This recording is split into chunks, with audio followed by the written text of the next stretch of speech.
Hi, this is Karen. I'm with inspiredbygraham.com, and today I'm bringing you episode 9 of my Craft Fair 2019 series.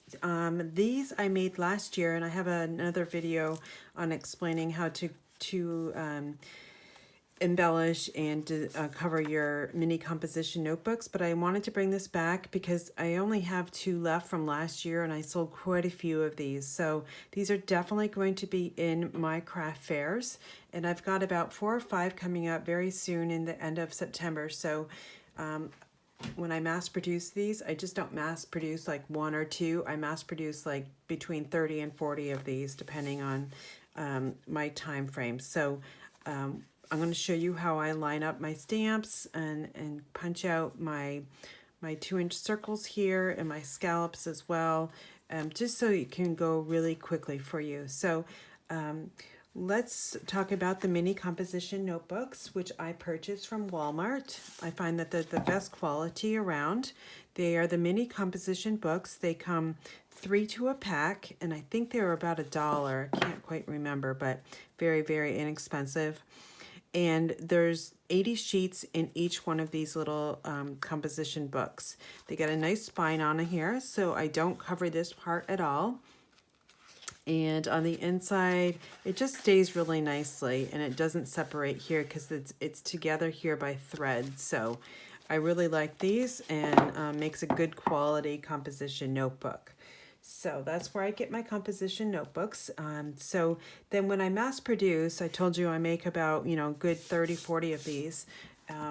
What I do is I cut out on my designer series paper, and this is all from Stampin' Up, and it is retired, but I just want to let you know that there's going to be a designer series paper sale from Stampin' Up, which is exciting because during this time frame, which is September 4th through the 30th of 2019, you can buy 3 packs of designer series paper and get 1 for free.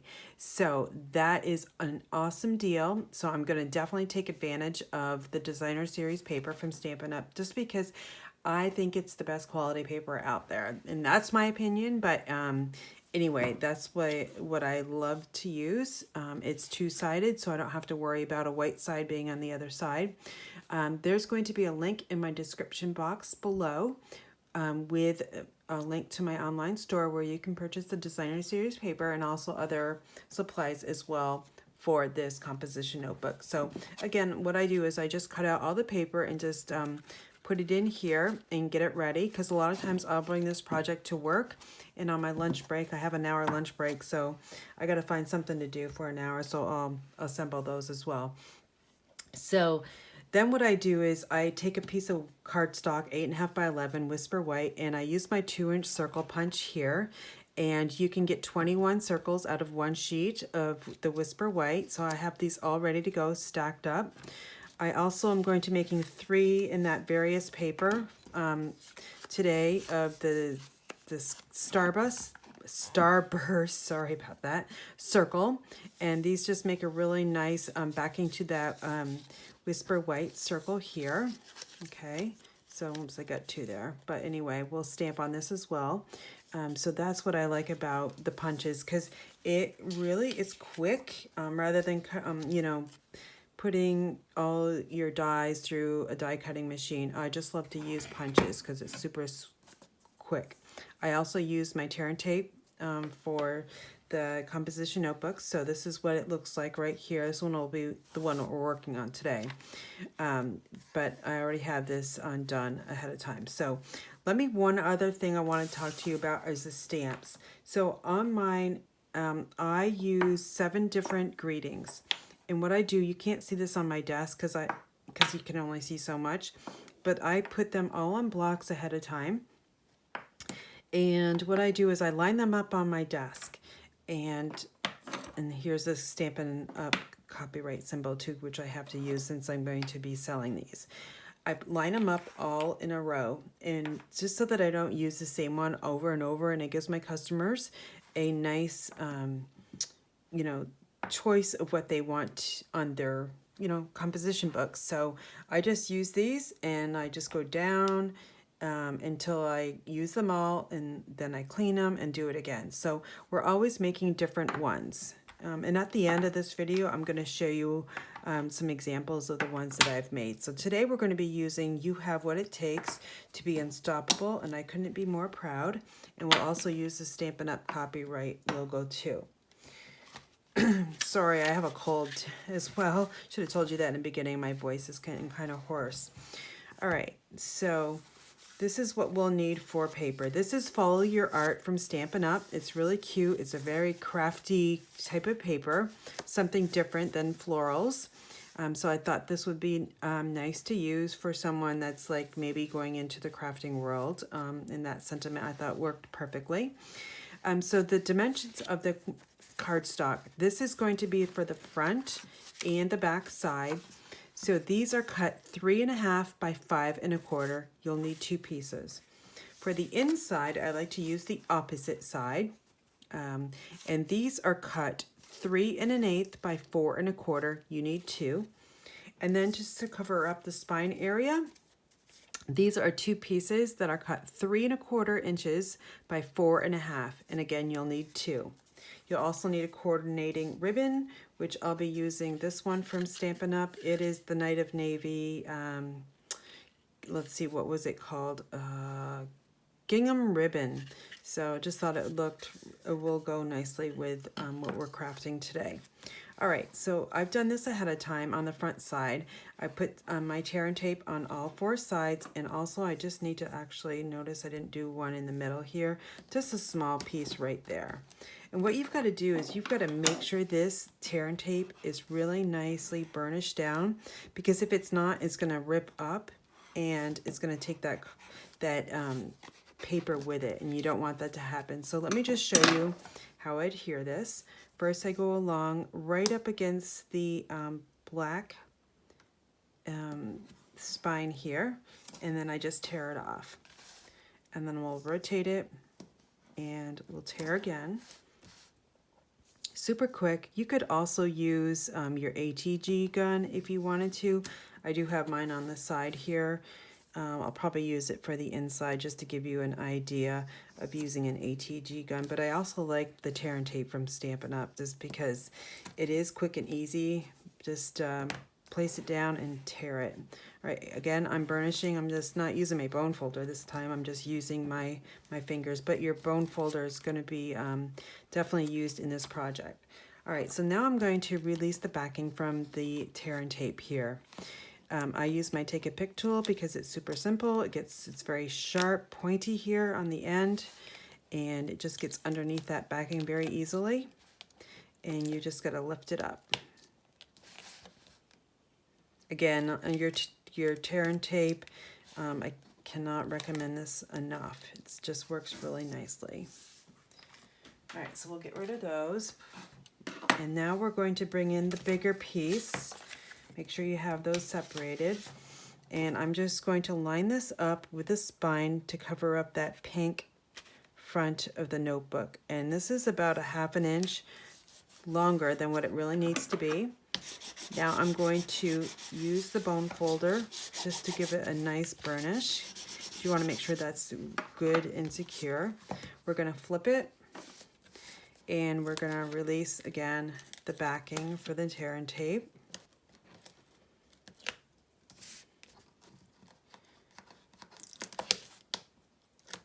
Super sticky and strong. And you can see on this one here, I went a little bit too long, but you can just fold it over and it works fine. All right, let's get rid of this. And again, we're going to bring in this piece, the larger piece. We're going to make sure, because this is directional paper, I don't want it upside down, and I've got them going this way. I want to make sure that the top of that composition book is at the top. And my paper is going the right way, and I've got to do it this way, upside down. And again, I'm just lining it up against that black spine. And bring my bone folder in again, give it a nice burnish. All right, so that part is done. We're going to take my paper snips, and we're going to cut all 4 corners off because we want to reduce the bulk. This looks like it's a little bit too much, so I guess my measurement might have been a little off, so you could downsize that to maybe 3 1/4. All right. Okay, so next thing we're going to do is we're going to take our snips and we're going to cut up 3 notches on each corner. And this is going to help you fold over the corners.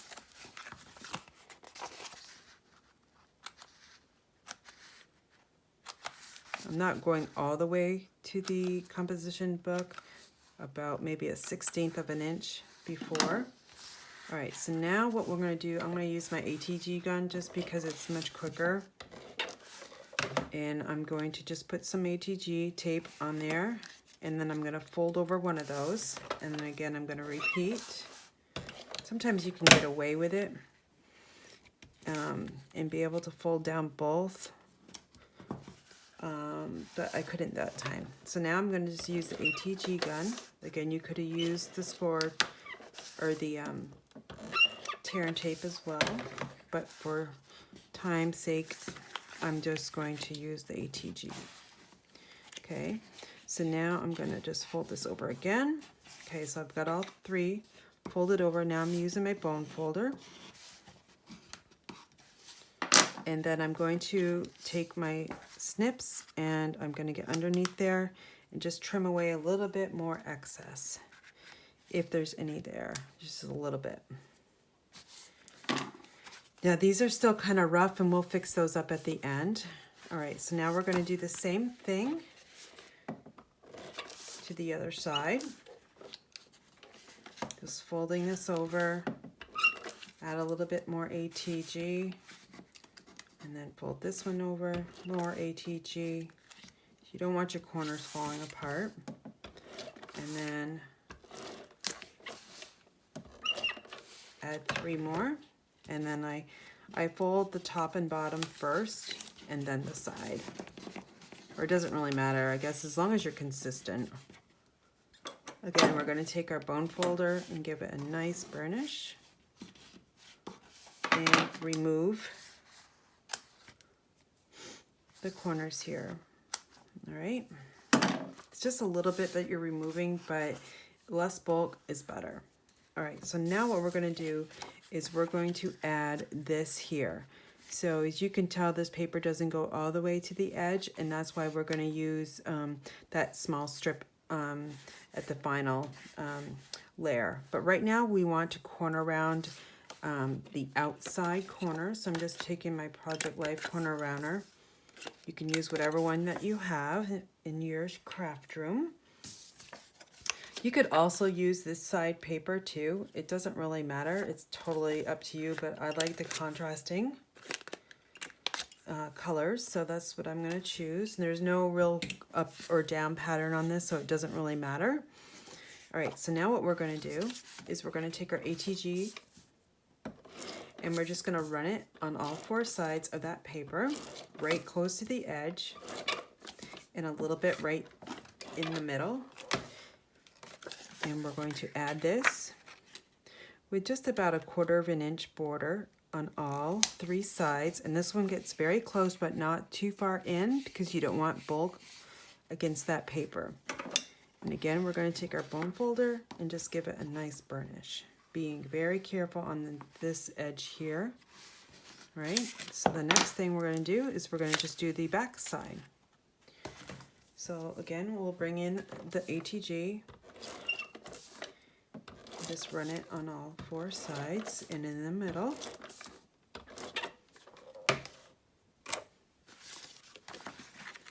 Again, 1/4 of an inch border.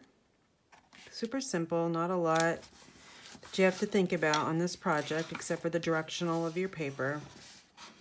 Okay, and now the last thing I'm going to do is I'm going to add this strip of paper here. And sometimes I cut it a little bit too long, but I think I did it exact or very close.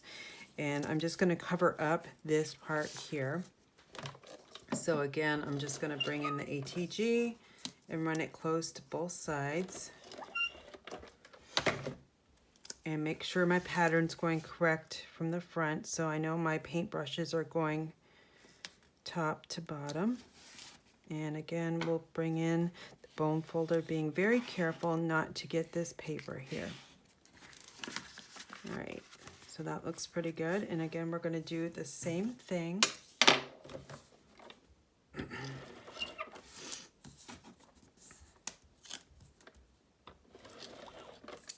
Making sure our paintbrushes are going in the correct direction.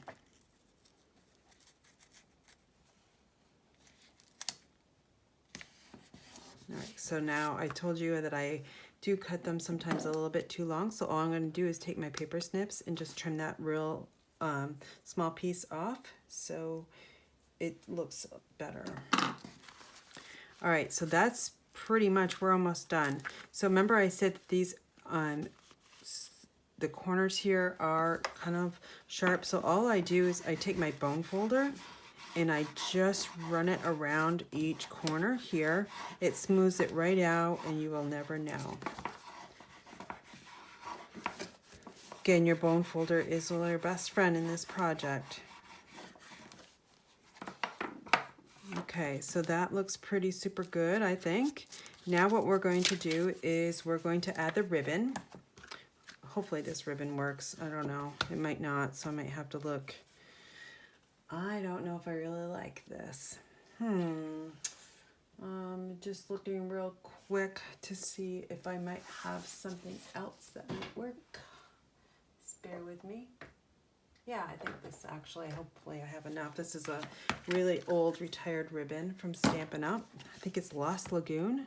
Yeah, the color's Lost Lagoon, but look, it goes super good with the clips of coral there.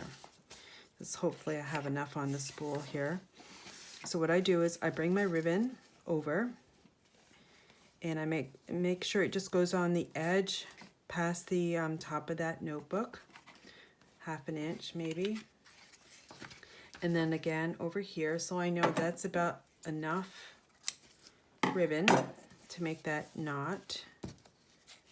And we make sure that it's flat on the inside. All right. And now I'm just going to tie a knot. Use my finger here to hold that knot. And then I'm going to just pull with one side to make that flat knot. Okay, so now I'm just going to put this in place where I want that to be. Just slide it in place. I'm going to trim off the excess because that's way too long.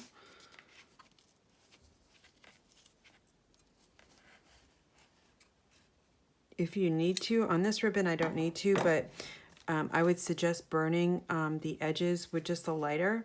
That way your ribbon won't fray. This won't. I don't think that will fray too much, so, or at all. I'm going to just trim that off a little bit more. All right. So now to secure this ribbon in place, I like to use a glue dot. And I got a glue dot here, and I've got my Take a Pick tool. I'm just going to grab one and roll it onto the tip of that pointer here. And I'm going to simply place that underneath the knot, press down with my finger, and slide out. So now this is going to stay in place. All right, so now we're going to bring in the scallop circle Night of Navy. We're also going to bring in my 2-inch circle punch of Whisper White. I've got my Night of Navy ink here. And I've got my stamp set somewhere. Okay, it's right here. Hopefully I'll get this on the first try. I'm just going to stamp. All right, it's a little too low, so guess what? We're just going to flip over. And we'll try again, try to get it in the center. That's much better. All right, so we're gonna let that dry, and I want to add the Stampin' Up logo on the back side. This is a retired stamp here, but there is a stamp available that has the copyright. So I'm just adding that to the back for the angel policy.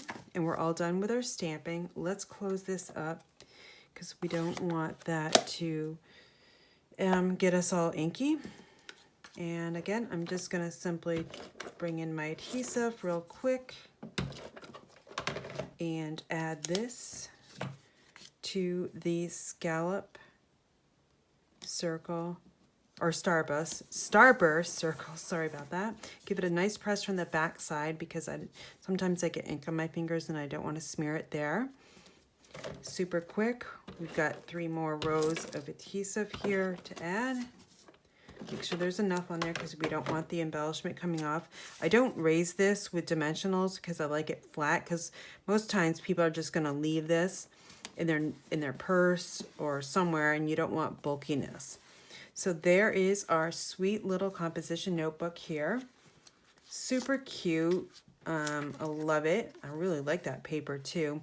I love this retired ribbon. So anyway, so this is the one I made earlier. And this is the one I made today. Let me show you some other ones that I have made and how I package. So let's see. And these are going to be using all the stamp sets that I talked about earlier, and I'll have a link to those in the description box where you can purchase those. I always like to use positive. I always mention that in all of my videos. So positive statements or something that's going to catch the customer's eye. So these are the ones I've chosen. These, I thought, little girls or boys come around looking, and they love the word friend that I've noticed over the years. So I'd like to include something that says friend for those customers as well. This one's kind of a positive, like somebody's going on their journey, maybe off to college or off to a new job. Great sentiment. And this is the one we used today. Here's another fun one for younger age, or I guess it doesn't really matter the age, right? We all like to smile most of the time. And then this one is super fun. You are the happy to my day.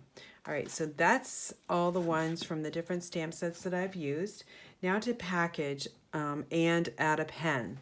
So let me bring in my final packaging. I don't use a topper or anything because I've noticed over the years adding toppers, they just seem to get crushed. So I'm just trying to go with more clear bags now, and these bags I purchased from clearbags.com. They are, let's see, where are they? On my desk somewhere. I'll grab a new package here. The item number that I can show you is B54PC. They're 4 5/8 by 5 3/4 from clearbags.com. So they just come in a package here. They're 1.6 mil, and I find that they work great for this project. The pens I purchased, you can't get them at Dollar Tree anymore. So I went to Amazon, and they're mini 48 ballpoint pens, and I kind of like these because let me see let's see, what color am I going to use? I'll use the blue because I just noticed this. They're clickers. So see that? It's super fun. Isn't that like super fun? I've never seen these little mini pens before that have the little clicker. So I love that. But anyway, let me find the one we made today. It's kind of buried here, isn't it? There it is. Okay. I like the blue just because it pops. And you'll be able to see in your package that you have a pen in there. You could sell it without the pen, but most of my journals I sell with a pen because you always need a pen, right? You gotta write with something. All right, so I'm just gonna plop that in there, and I like to just put them down and then fold over to the top like this. So that looks super sweet. These have these nice backing. The only thing I don't like about these clear bags is that they have this really big flap, which for this project doesn't work all that great, but it's what I have in my stash, and it's what I have to use because I don't want to go out and buy any more right now. So I've got a ton of these, and I'm using them up. So I'm going to simply fold this over. Okay, now see what I mean about the big flap? But I've got something really that's going to work, okay? You got to make sure that your information is on your product that you sell, because I get custom orders this way. And if I sell these to a customer, or a customer gives them as a gift and that person that receives the gift wants some more or wants to purchase some, they've got all my information. They've got my name, they've got my website, email, my phone number, and custom orders available. Always have that on there because you just never know when you're going to get a custom order. These labels I make from Avery.com, and there's thousands of templates that you can select from, and I just change it up once in a while, and then see how that now holds down that extra flap. And I've got my information on the back side and on the front side, and they look like this. So I'm going to do a video most likely about how I set up my craft fair booth. Once I have everything done, I actually inventoried everything yesterday, so I know now what I need to make. So anyway, so this project, I sold a lot last year, and I just love making them. And I challenge you to make some too as well. So for all your Stampin' needs and any of these supplies from Stampin' Up, you can visit me at inspiredbygram.com. Thanks for watching. Have a great day.